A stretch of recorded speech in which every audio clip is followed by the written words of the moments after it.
Um, Always like to start with just gratitude for the invitation to be here and to be in community and to share some reflections, some ways we might be considering how we're pointing to what's unfolding in this time. Terry reached out with the topic that I wanted to share on earlier this week, and what's alive for me is what are the ways that we can remember we come together? We can come together so we can act together. What does that mean? And how do we lean into the goodness of these teachings and these ways that we know to support us we are and can be together in these difficult times? And I was sitting here with you in our beautiful practice and feeling the amazing breeze and the scent in the air and the light changing and feeling all of the goodness that all of us chose to be here in this moment together. That's a radical act just in and of itself. So maybe just appreciating that, just that we chose to be here, to be in community, to practice, to awaken. That's radical. So yeah, I'll offer some words today of ways, but just the act that we are in choosing like this is itself something needed in these times. So I want to start with a quote from today, Brené Brown, actually. And she points us to this understanding that an experience of collective pain does not deliver us from grief or sadness. It's a ministry of presence. These moments remind us that we're not alone in our darkness, and that our broken heart is connected to every heart that has known pain since the beginning of time. I love the ministry of presence, right? That she's pointing us to.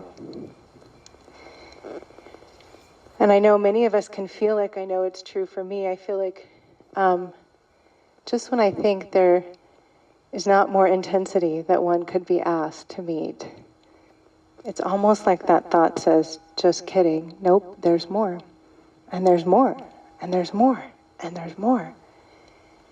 And part of this talk is arising out of having been able to take a bit of time away from life and be in a retreat and a conference and a time of great coming together with a lot of like-minded, beautiful beings caring about this planet, caring about waking up with this planet, caring about bringing us back together as one body with this planet.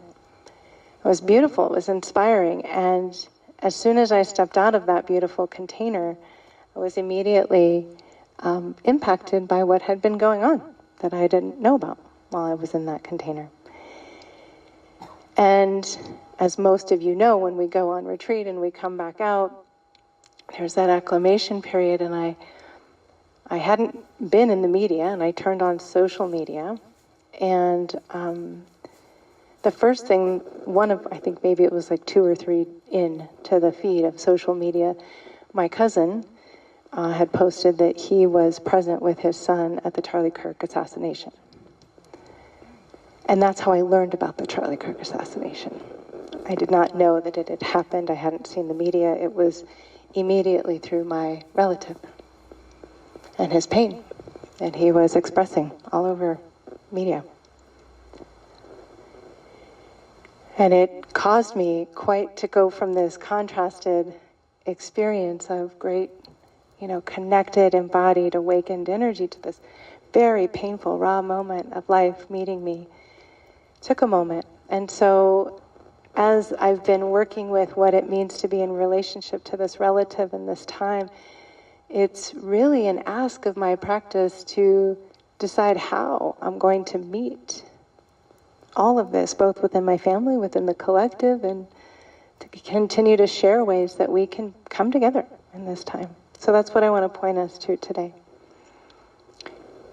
And just to reflect for yourself, how are you meeting the current experiences of what's in our collective right now? Is it confusing? Is there fear? Is there sadness? Is there anger? Righteousness? Right? All kinds of different ways that we meet these kinds of intensities, and then we have these beautiful ways in our practice to open up into skillful ways to come together to remember we can meet these moments too. For me, it feels a little like a boiling up and asking, like, you don't get to not be in this boiling point, right? You could try, but those are probably going to create more challenges and more difficulties, right? So I want to point to 5 things today that we might consider as ways to come together. And they are an invitation in different directions that maybe your practice and what you're opening to and how you're opening to it might support to help you remember we can come together. So the first I want to point to is to remember that we are all relatives. We're relatives of one human species. We're relatives of many kin on this planet, relatives of the more than human realm, the earth herself. We are relatives. The earth always is asking us and reminding us, hey, we're in a relationship here, right?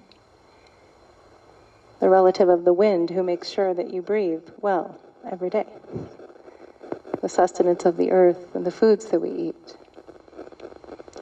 So how do we begin to really awaken our relationship to what and whom and in what ways we sense relation and connection? And there was a beautiful indigenous woman, Amelia Butler, that was at this conference, who is a Maori cultural practitioner and performer. And she shared in her talk about often in relationship in her community and the way she goes into relationship with her communities is that the first thing that is experienced in an interaction is to ask someone, who's your mountain? Who are your waters?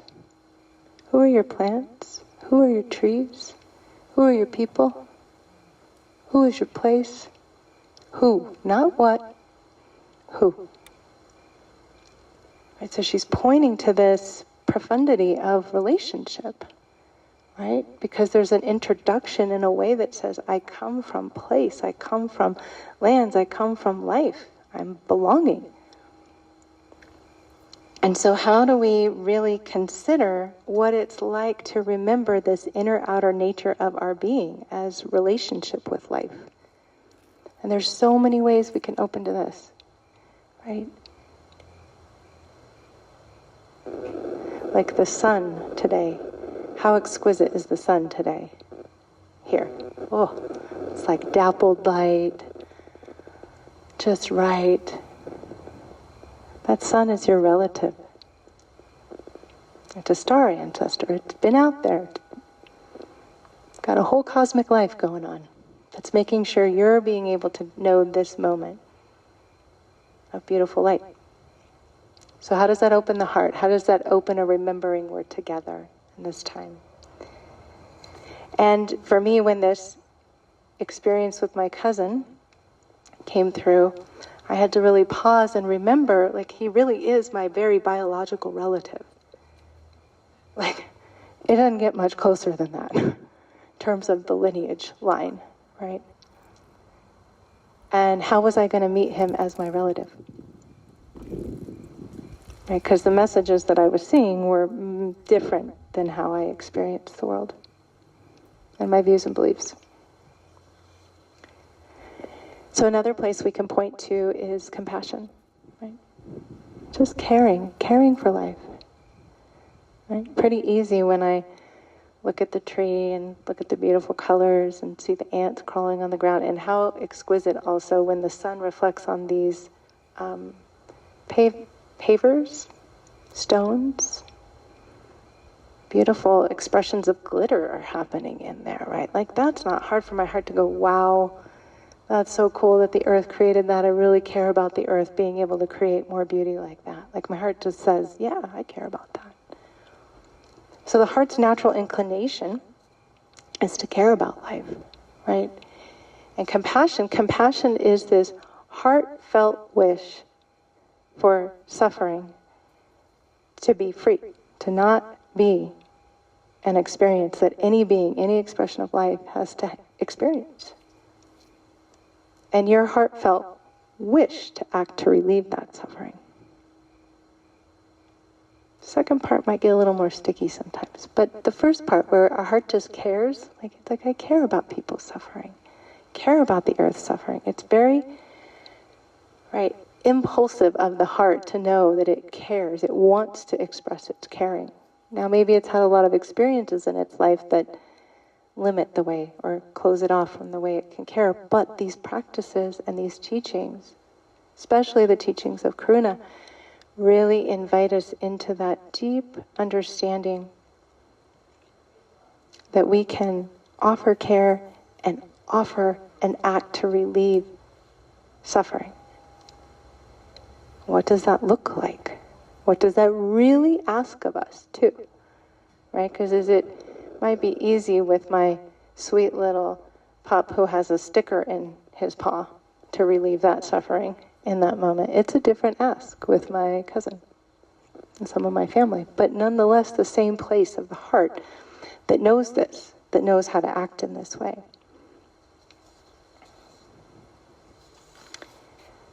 And so how can we remember that compassion might be a really skillful doorway to bring us back into that remembering we're together? Every single moment that the heart can offer itself to be open and to be curious, to find its way to be balanced while it's open and curious to care, has the possibility for a very different way of rippling into relationship with life. Think back to a moment where somebody showed you compassion. How did that ripple through your life? I can think of many moments of this that have touched me and moved me to act more, to care. Because of that generosity, because of that caring nature of someone to say, I care about your suffering and let me be here for you. So we know the personal. We've probably tasted it along our path.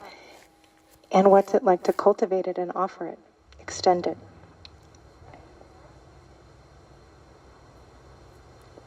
And to remember, right, this is these heart states that we can cultivate into awakening. They're called the boundless abodes for a reason. They are asking this heart to say, how boundless can it get? Right? And so this was an inquiry I was in about that moment coming out. I knew that this was my relative and I cared about the trauma that he's in, having a very deep background in trauma healing practices and knowing the value I could bring to this moment of his life, but also knowing the difference in belief. How was I to meet that moment? But it was an ask of the heart to say, I care and act anyway, stretch. So I texted him. And I shared, I care.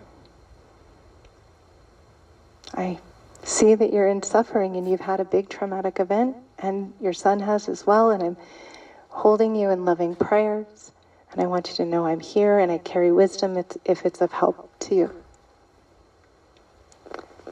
Whoa, let me tell you, that was like, and I was letting go of all outcome. I had no idea what the response may be. And this was coming from, this is the third thing I would invite us to kind of contemplate or bring in. Like, we have in these teachings ways to understand suffering. Right? There is suffering. That's a truth. There is a path to the liberation from suffering through what we practice. But the suffering itself is an experience that is true to being in this lifetime for all life. And so we can take that understanding and begin to understand that everyone, no matter what beliefs, no matter what views, no matter what ways they're expressing, they are carrying suffering. Some form of it. And this one was a very obvious, it's very clear to me. You're in a moment of active experience of a trauma event in your life.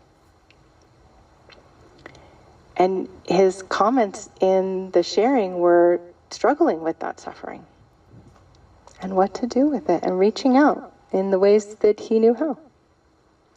So I think it can be helpful for us to support shifting out of this them and us, or I'm not like that, I'm like this, right?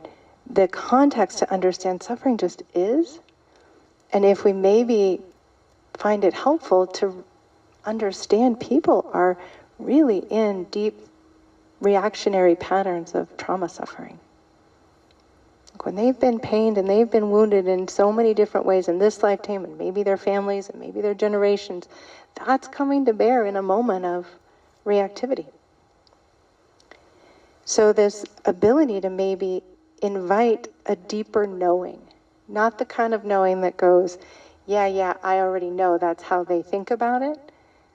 We can do that, right? We can look at the different ideologies that people carry and think we know, but underneath all of that, can we get underneath of it and really let go of how we think we know it and just see it as suffering?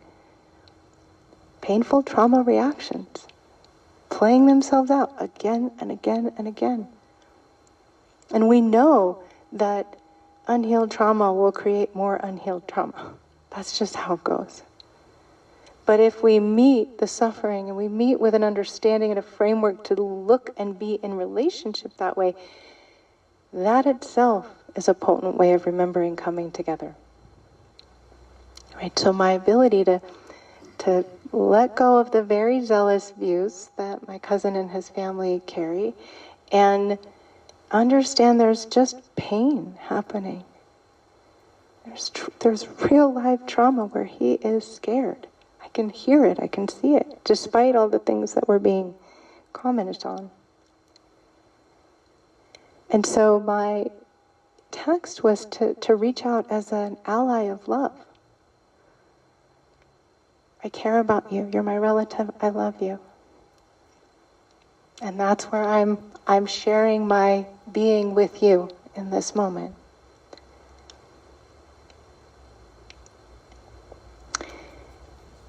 And the fourth thing I want to point to when we're turning towards these intense experiences that we might have our own reactivity towards, and how do we hold ourselves, this is coming back to the goodness of our practice. The goodness is of our embodied understanding of what these practices mean. So embodied presence has this depth of knowing in it that can meet the conditions of whatever it is that might unfold.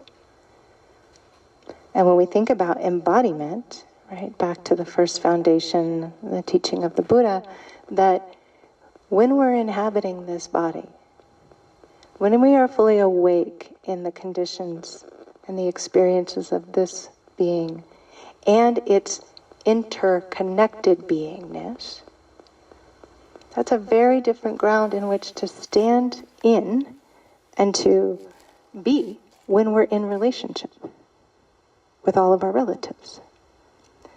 So what ways are we cultivating and deepening that sense of embodied presence within our own being that reminds us that embodied presence is never separate from life? The embodied presence of being awake is a remembering we are all interconnected. And I think most of the teachings in the first foundation are pointing us to waking up to that. Can you inhabit every cell of your body? That means those cells that are also part of the cells of the earth, right? The sense of awakening to the changing nature of this being in this body, waking up to the elements of this life, that's all of it is a way to remember we are an awake and embodied being. And that embodied presence gives way to all kinds of wisdom that can come forth, like groundedness, like discernment, kind listening, compassionate acting, right? So equanimity, love, and all of these beautiful, wholesome states have more capacity to be shared in that moment. So what are the practices that we're in this time that are actually helping us to stay embodied? How many of you have left the body a few times in the last interactions with the media at some point? It's really hard. Try it. It's a hard practice to watch the media and try to stay in the body at the same time. But I think in this time is a necessary practice. I think it's giving us greater access to the wholesome states that we know live inside this way of being. So inviting us to consider what ways are we choosing that embodied expression. So I felt like the text that I sent was pretty, as best as I could in that moment, embody and find the ground and come from love and care and compassion. And about a day later, my cousin texted back and said, thank you so much for reaching out. My son and I are okay. We're doing the things we're supposed to be doing, like not isolating, connecting to community, taking good care to be outside. That was exciting for me to hear. And then shared that he's part of this was new information to me, shared that with me that he's part of a recovery group. I thought, wow, I didn't know, but the willingness to act from love, to connect, let him share that with me. And then he commented and said, oh, last I heard, you are doing good things with helping people be in nature. And I heard you got a van to do that, and I hope it's going well. I used to have a mobile therapy van to take people out to nature to practice these practices. That was a little while ago, but it was so sweet. It was like, whoa, look at what's possible. And I replied back and shared a bit more about where I was at in my life at this moment, and just deep love for him and his family, and that I'm here. And I got heart emojis back. So there's a new portal of connection that's open, right? So the last thing I want to point us to is, what would it be to act with love in this time as a way to come together? What does that really mean? And I want to name a little bit about Valerie Carr and revolutionary love, because it wouldn't be a talk in these days without bringing her in. I mean, the Buddha's got definitely dialed in on the Metta Suttas and teachings, but Valerie Carr, and I'm going to share a little bit about her and the way she's pointing us into revolutionary love. But we know in the teachings, right, that the Buddha gave the Metta Sutta in the time of when the monks, after he told them to practice in the forest, they came back scared from the forest spirits, right, and they said, no, that's not where we're supposed to practice. And he said, no, it's exactly where you're supposed to practice. But he said, you've gone without a weapon, my monks. The weapon is Metta Sutta. Right? To go out and to go back to the forest in the fear and these spirits that were causing great havoc and overwhelm and chaos, and practice the Metta Sutta. And it's said that they transformed, became friendly, helped them, helped awakening. That's an incredible teaching, right? To take that in, that the power of what cultivating the heart, the state of the heart that knows boundlessness ways of expressing love. I also love, Analio points us to a teaching that the Buddha gave around understanding metta as, or understanding all of the abodes actually as either some expression of the sunlight or the moonlight. And he talks about metta being the high noon sun. And when I think about that, that's because the metta is the one that goes in every direction. It is the peak of the power of the light to go in all direction to all life. So how do we let the heart be that boundless, that radiant, that open to share its love?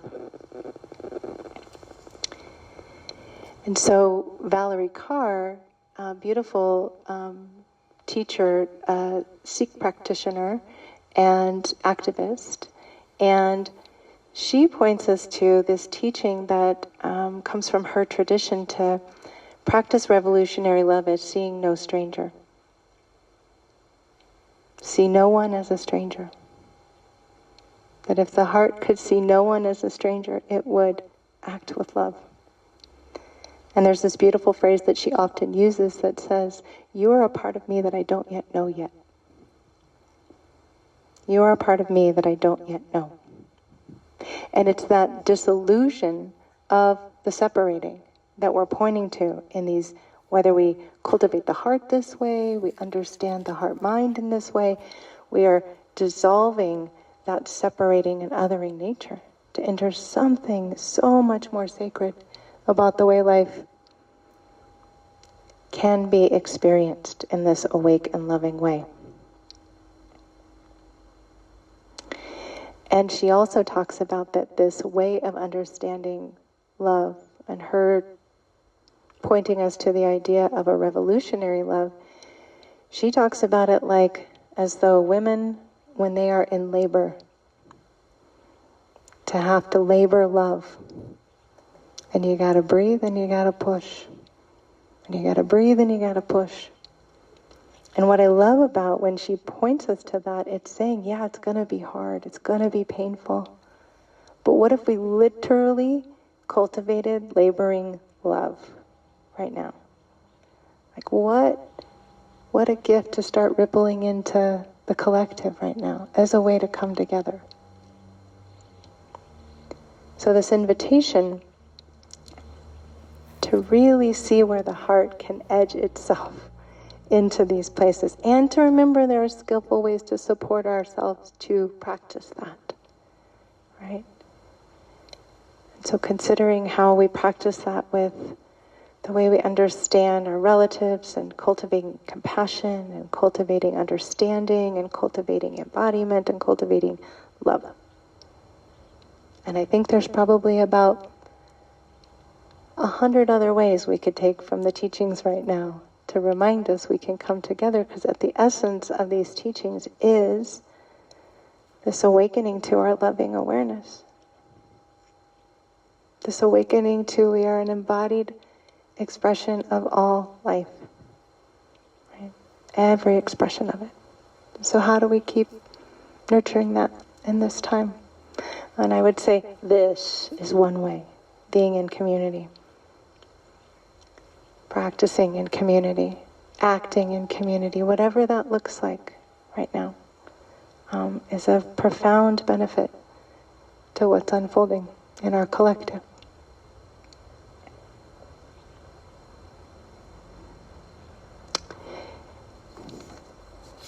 So, I think I'm going to pause there. We'll just take a moment to sit before we close our time.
May we dedicate this time of coming together to remember we're together.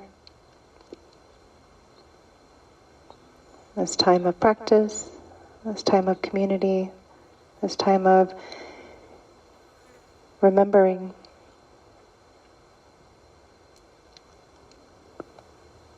May it be of service, may it be of benefit to the freedom from suffering for all life.